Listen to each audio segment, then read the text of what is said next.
Hey, show this country why y'all the best fans in the world. Show this country why y'all the best fans in the world, baby. Let's go. With Week 4 wrapping up, we have more of an understanding about the teams in the XFL this season, on who's a legit contender or who's not, as we are about to hit the halfway point of the 2023 season. Hey, how's it going? Welcome to another XFL video as we're here to talk about what happened in Week 4 and as well as what's to come in Week 5. If you're new here, thank you again for watching today's video. If you like what you're watching, hit the like and subscribe buttons. And if you're a returning viewer, thank you for the support. And I hope you're having as good of a time as St. Louis Battlehawks fans feel right about now. So let's talk about it. To kick off Week 4, we have essentially the best team in the XFL so far against the worst team in the XFL, based on the records with Houston being undefeated and Orlando being winless coming into this one. It was a rough game overall for the Guardians, starting out by losing the lead fast, allowing 3 straight touchdowns from Houston in the first quarter. 2 of them were passes, one from quarterback Brandon Silvers, and the other one was to wide receiver John Trey Kirkland, who had the other passing touchdown for 49 yards, getting a pass from Silvers behind the line of scrimmage to then chuck it up to Deontay Burnett. The other touchdown was a fumble 6 after Paxton Lynch threw an incomplete backwards pass in their first drive of the game, recovered by safety William Likely for the score. Paxton and the Orlando offense would then march down the field at the end of the half, scoring a touchdown on a long pass to tight end Jalen Smith for 31 yards, burning safety Sean Davis. With that, they'd go into halftime 26-10.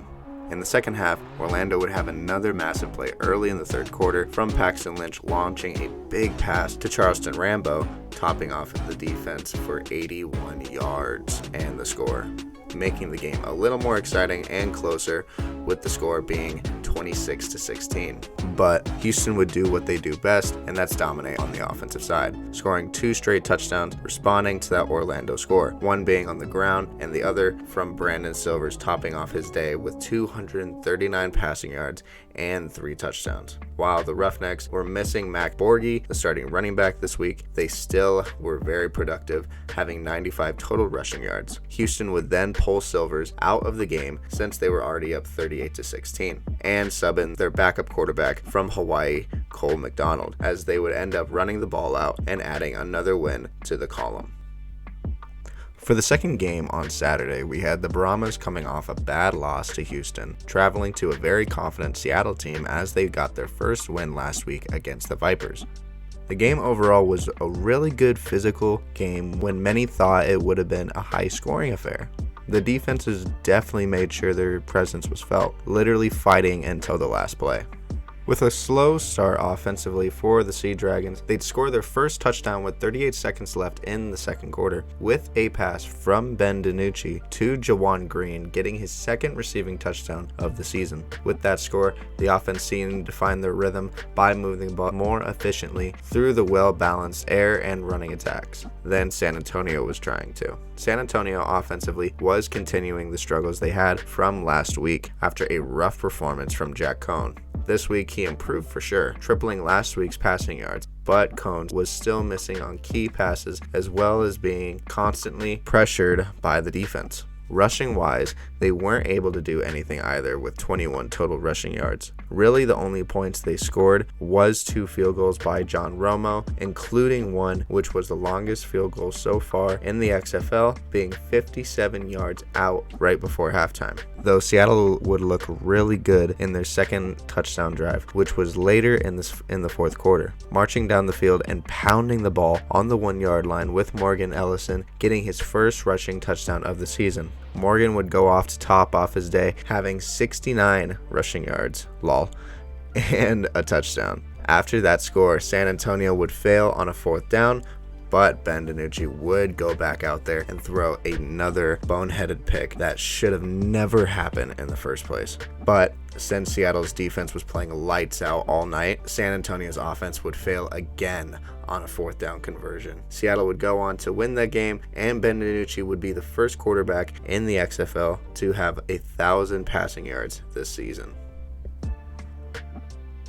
On to the Sunday games, starting with the homecoming game for the St. Louis Battlehawks, as they host the Arlington Renegades in their first home game since the 2020 season, after only playing twice there. Before that, St. Louis has been longing for another football team to grace the dome and the football field there since the NFL's St. Louis Rams were once there, then moved to LA.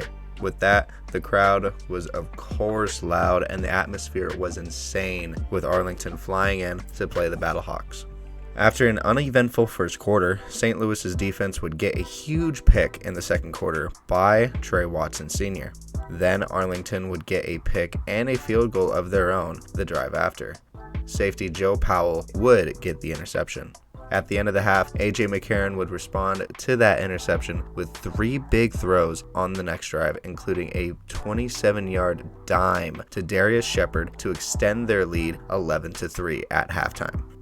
A.J. McCarron would continue slinging it by marching down the field in the middle of the third quarter, to then hand the ball to running back Brian Hill for a 15-yard touchdown to push their lead.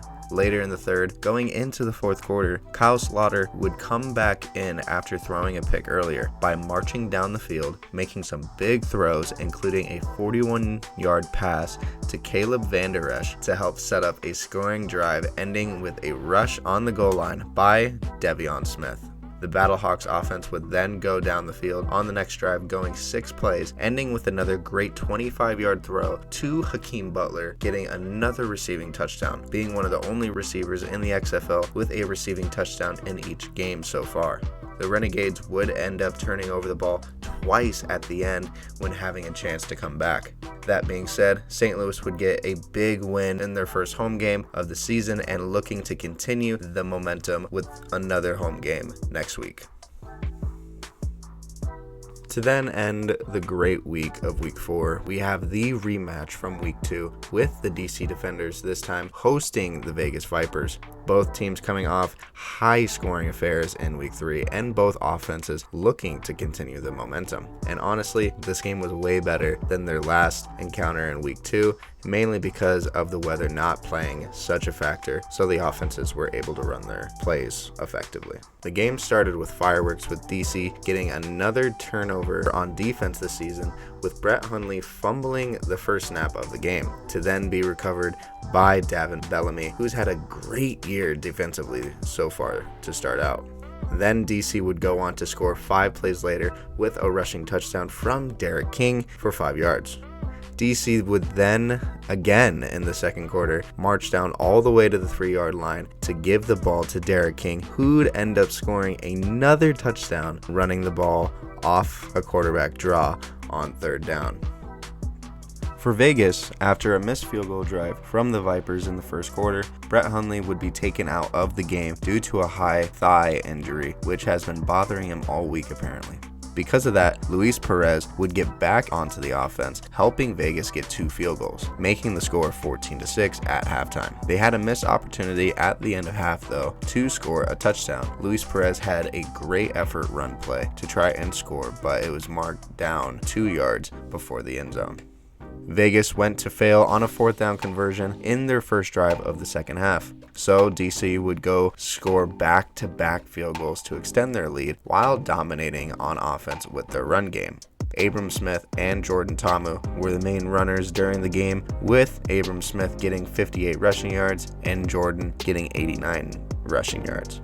Then the Vipers would, out of nowhere, respond with a drive going 5 for 5 for 73 passing yards from Luis Perez, including a 26-yard passing touchdown to Sink Sweeting to tighten the game at the start of the 4th quarter. Then after a pick from DC's Santo Ramirez, DC would score quickly with a bomb from Derek King for 32 yards and a score to Jaquiz Ezzard, topping off his day with a passing touchdown and 2 rushing TDs as a backup quarterback. Vegas would then respond with a score set up from a penalty from DC's kicker because he didn't kick the ball into the kickoff zone, resulting in a massive penalty, setting up Vegas's offense for a passing touchdown from Luis Perez to Sweeting, again connecting for 25 yards over the middle for the score. Vegas would then go on to attempt a 4th and 15 instead of the onside kick, to then fail with a big-time sack from Davin Bellamy and Jacob Penasuik. DC would go on to win and continue their dominance as they have another test with another rematch against the hot St. Louis Battlehawks. With week 4 being done and out of the way for us now, we have a much better understanding of what the identity of these teams are. Who's actually good and who's actually not, like I said at the beginning. With us approaching the halfway point, let's talk about the week 5 games, starting with the Houston Roughnecks traveling over to play the Seattle Sea Dragons. This game has the opportunity to be the best game of the season by far, let me just say that, with 2 top passing offenses in the league, as well as both having damn good running attacks, with Max Borghi returning this week and Morgan Ellison leading the XFL in rushing yards. Seattle has an opportunity to shock the league and Houston, with the Roughnecks being on the road for a second straight week, as well as Seattle having the firepower to keep up with the high-scoring Roughnecks with wide receivers like Josh Gordon and Jacour Pearson, who's leading the league in receptions and yards. So with that and the fact that they shut out San Antonio at home last week in the second half, I'm going to take Seattle with this one.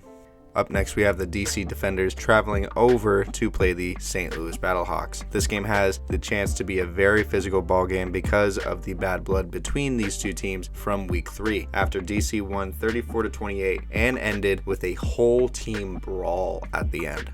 So with that, DC is going to bring the physicality to the Battlehawks, obviously. I just hope that they can continue their dominance and be consistent throughout the game in a hostile environment like the Dome in St. Louis. But since no one has been able to stop the running attack of DC, which leads the league with 622 total rushing yards in 4 weeks, I'm going to take DC to beat the Battlehawks at home. On to the game that everyone obviously wants to see between the 2 winningest teams in the XFL. Even though both these teams are winless, Vegas is the better team overall because they've been in more competitive games and they've been more consistent in those games. But I'm excited to see how this one actually turns out. To finish things off, we have another Texas showdown between Arlington and San Antonio, with both teams looking to get back on track in the winning column after having rough weeks. I will take the Brahmas because they've only been struggling the last 2 weeks because they faced really good teams in Houston and Seattle. And besides those games, Jack Cohn has been pretty consistent and the offense is still effective. Arlington could win this game, but the inconsistencies from the quarterback play with Kyle Slaughter is worrisome for the Renegades.